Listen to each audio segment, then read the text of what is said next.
দেখো বন্ধুরা, রোনালদোকে কিভাবে আঘাত করে ফেলে দিল। আঘাত পেয়ে রোনালদো মাঠ থেকে চলে গেল। রোনালদোর মা রোনালদোকে দেখে কান্না করছে।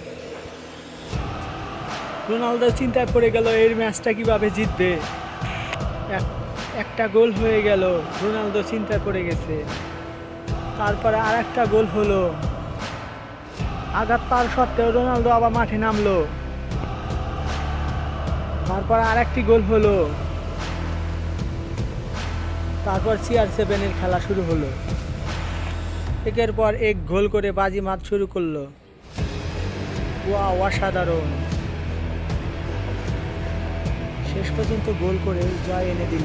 এটাই হচ্ছে CR7 পাওয়ার। শেষ মুহূর্তে অসাধারণ একটি প্লান্টি গোল দিল।